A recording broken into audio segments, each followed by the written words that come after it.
So this circuit can be used as triangular wave generator. तो triangular इसमें हम wave generate कर सकते हैं as shown in this figure. This can be called as figure 6.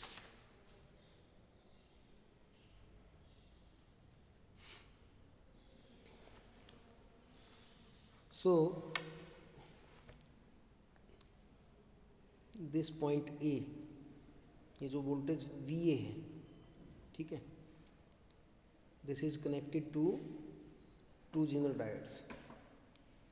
तो आपको इसको देख के ही पता चल जाएगा कि VA जो है आपकी, उसकी दो वैल्यूज हो सकती हैं, या तो प्लस VZ या minus VZ. We will assume that both these zener diodes are matched, यानी दोनों की जो जेनर वोल्टेज है वो VZ है, ठीक है. तो इसलिए इसका आउटपुट या तो VA must be equal to either plus VZ और minus VZ. So let us suppose at T is equal to T naught, ठीक है. Initially T is equal to T naught पे मान लिया VA is equal to VZ है, ये plus VZ इसमें value है VA पे, ठीक है. द करंट, इस करंट को हम I प्लस से डिनोट कर रहे हैं. This current I plus into integrator 2, ठीक है, ये इंटीग्रेटर 2 है. तो इसमें जो करंट होगा, जो इसके अंदर जाएगा करंट, वो कितना होगा, इसको हम मान लिया I प्लस कह रहे हैं, ठीक है. This current into integrator 2 is I plus is equal to, यहाँ पे वोल्टेज कितनी है VZ, ठीक है. यहाँ पे इस जो आपका ये कंपैरेटर 2 है, इसका नॉन इन्वर्टिंग टर्मिनल आपने ग्राउंड कर रखा है, ठीक है. तो इसलिए इन्वर्टिंग टर्मिनल भी आपका ग्राउंड होगा. तो यहाँ वोल्टेज 0 है, इसको पॉइंट हम B बोल देते हैं मान लिया.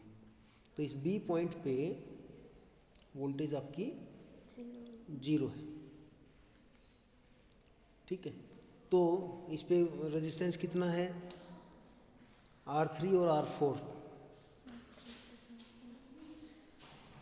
R3 और R4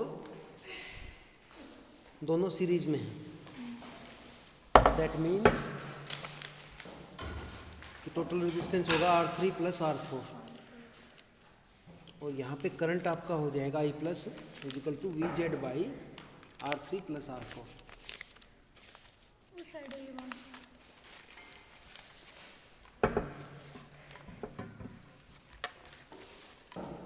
So I plus is equal to VZ by R3 plus R4.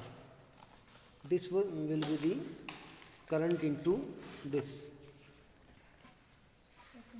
comparator 2 या इंटीग्रेटर 2 बोल सकते हो आप इसको, ठीक है. इसको ये इंटीग्रेटर है क्योंकि यहाँ पे कैपेसिटर लगा रखा है आपने.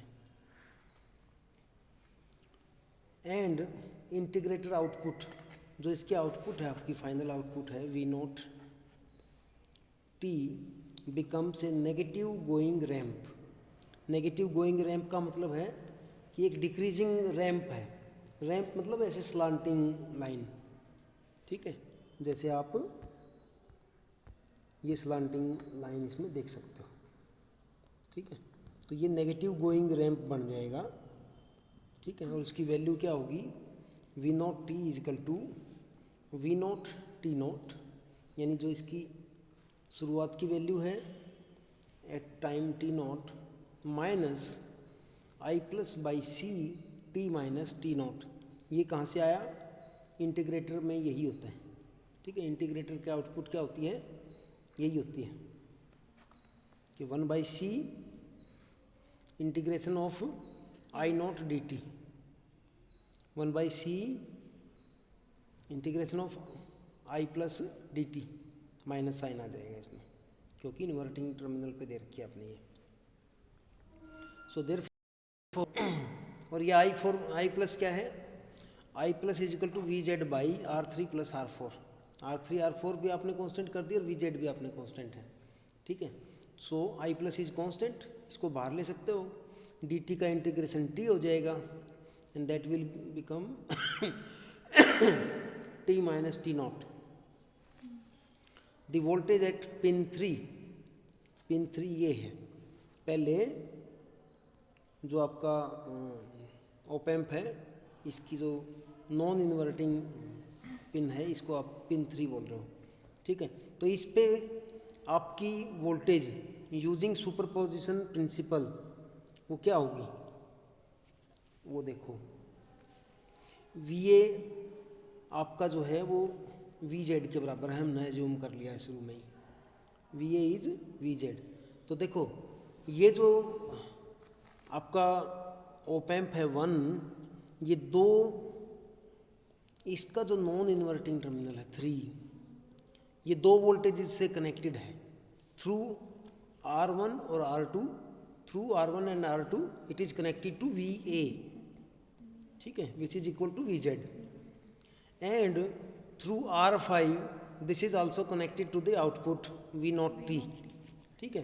तो 2 वोल्टेजेस होगी आपकी, एक V0T है जो कि R5 से कनेक्टेड है, दूसरी R1 और R2 से कनेक्टेड है VA। सो सुपरपोजिशन प्रिंसिपल लगाएंगे हम। सुपरपोजिशन प्रिंसिपल क्या कहेगा कि VA एक को आप ग्राउंड दिखा दो इनमें से, और एक से कैलकुलेट करो वोल्टेज कोई भी, ठीक है, वोल्टेज या करंट जो भी चाहो आप, फिर दूसरे को ग्राउंड कर दो, पहले को आपने कैलकुलेट कर लेना। हाँ। तो इसमें क्या करेंगे हम, देखो इसकी आउटपुट से भी तो कनेक्टेड है। किसके आउटपुट से, इसके आउटपुट ही तो VZ है, इसके आउटपुट ही तो VZ है, वही तो हम ले रहे हैं, ठीक है। तो ये VZ है, VA इक्वल टू VZ। अच्छा, इसको हमने ग्राउंड कर दिया V0 की जगह, तो ये वोल्टेज डिवाइडर सर्किट हो गया। VA से ये R1 R2 कनेक्टेड है, फिर आपका ये V3 टर्मिनल कनेक्टेड है, उसके बाद R5 है और उसके बाद ग्राउंड है।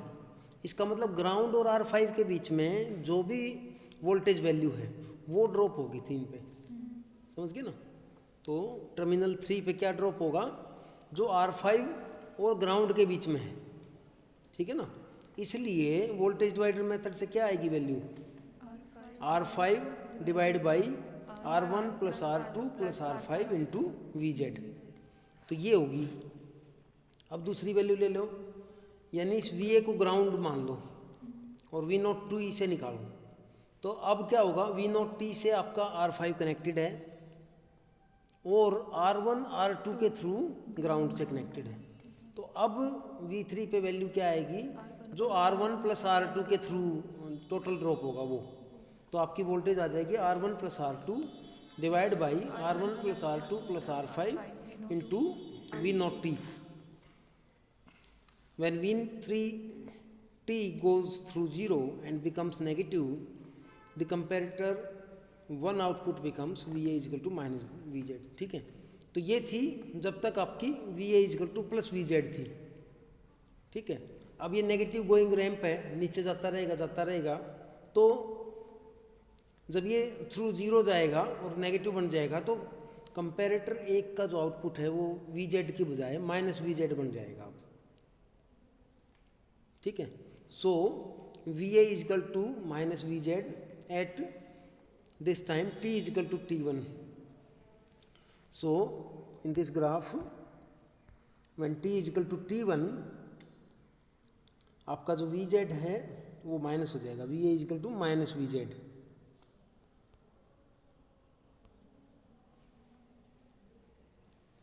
So at this time T is equal to T1, V3 T1 is equal to 0, ठीक है, पुट इन 3। अब देखो ये इस टाइम पे ये वोल्टेज आपकी 0 हो जाएगी,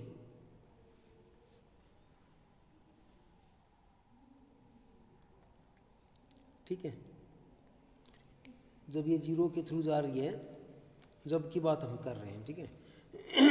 तो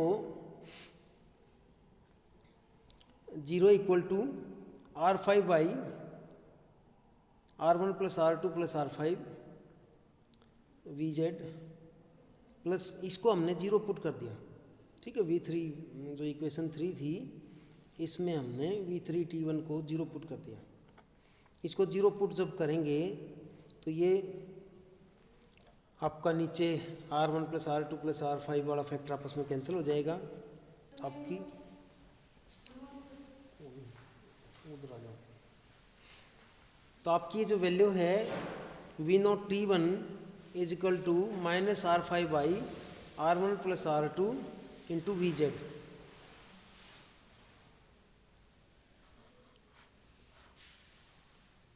This current supplied to integrator 2 for T2 greater than T greater than T1 is, ठीक है। अब करंट उल्टा हो जाएगा, ठीक है ना। VZ पॉजिटिव था तो करंट इस तरफ जा रहा था, अब उसकी डायरेक्शन ऑपोजिट हो जाएगी, ठीक है। तो I negative is equal to minus VZ by R3 plus R4। ये जो I प्लस था इसकी जगह अब I माइनस हो गया, and which is equal to minus of I plus, and the integrator output V0 becomes a positive going ramp. अब की बार ये मिनिमा पे है, अब ये पॉजिटिव गोइंग रैंप हो गया, ठीक है। At time t is equal to T2, तो ये टाइम T2 पे क्या होगा, V0 T2 is equal to R5 by R1 plus R2 into VZ। तो इसकी वैल्यू क्या कहाँ से कहाँ जाएगी, R5 by R1 plus R2 into VZ, इतना positive, and minus R5 by R1 plus R2 into VZ इतना नेगेटिव। तो इसके बीच में ये आपकी वेरी करेगी। The comparator switch is again to its positive output and cycle repeats, ठीक है। तो ये पॉजिटिव से नेगेटिव आ गया, नेगेटिव से again positive and then again negative. तो इस तरह से ये साइकिल रिपीट करेगा। टाइम पीरियड आप कैसे कैलकुलेट करोगे, t is equal to T0 minus T2 minus T0। तो ये T2 से इस T0 की आप डिफरेंस ले लोगे, is equal to 2 into T1 minus T0। ये T1 तक हाफ साइकिल है आपका, तो यहाँ तक लोगे तो उसको आप डबल कर दो। Putting t is equal to T1 in equation 2, so equation 2 में t is equal to T1 put कर दो, तो आपका V0 T1 is equal to V0 T0 minus I plus by C T1 minus T0। Putting values of V0 T1 कितनी है वो हम put कर देंगे, ठीक है। ये है minus R5 by R1 plus R2 into VZ। V0 T0 कितनी है आपकी, इनिशियली आपकी वैल्यू थी R5 by R1 plus R2 into VZ। तो ये वैल्यूज आप पुट कर दो, I प्लस की भी वैल्यू पुट कर दो, और अगेन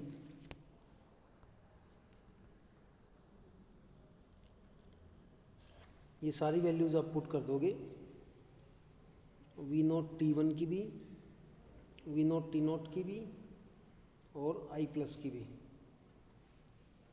और फिर इसको आप अरेंज कर लो, ठीक है। ये दोनों फैक्टर सेम है, R5 by R1 plus R2 into VZ। ये दूसरी तरफ जाके 2 टाइम्स हो जाएगा, ठीक है, 2 से मल्टीप्लाइड हो जाएगा, और इधर ये दूसरी तरफ जाके पॉजिटिव हो जाएगा। तो T1 minus T2 T1 minus T0 into VZ divide by R3 plus R4 into C। VZ से VZ भी कैंसिल कर सकते हो, then T1 minus T0 is equal to 2 R3 plus R4 into R5 into C by R1 plus R2। So this will be the time, half time period, ठीक है। इसको double आप कर दो तो क्या हो जाएगा, टाइम पीरियड आ जाएगा। So time period will be 4 into R3 plus R4 into R5 C by R1 plus R2। And frequency इसका टाइम पीरियड का उल्टा हो जाएगा। And amplitude can be controlled by, amplitude आपका मैंने बता ही दिया, R5 by R1 plus R2 into VZ। The positive and negative peaks are equal if zener diodes are matched. ये मैंने पहले ही बताया था आपको कि जीनर डायट दोनों मैच्ड हैं, एक जैसे हैं बिल्कुल, ठीक है। तो आपकी पॉजिटिव और नेगेटिव पीक्स मैच्ड होंगी। अगर किसी कारण से आपको अलग अलग चाहिए कि पॉजिटिव वैल्यू अलग चाहिए, नेगेटिव वैल्यू अलग चाहिए, तो आपको डिफरेंट जीनर डायट्स आप यूज़ कर सकते हो। It is also possible to offset the triangle with respect to ground if you connected DC voltage to the inverting terminal of the comparator, ठीक है। तो इसको आप शिफ्ट भी कर सकते हो, जीरो की बजाय किसी दूसरी डीसी वोल्टेज पे भी इसको शिफ्ट कर सकते हो, ठीक है। तो इन्वर्टिंग टर्मिनल पे कोई वैल्यू आप लगा के, तो ये आपका ट्रायंगुलर वेव जनरेटर हो गया।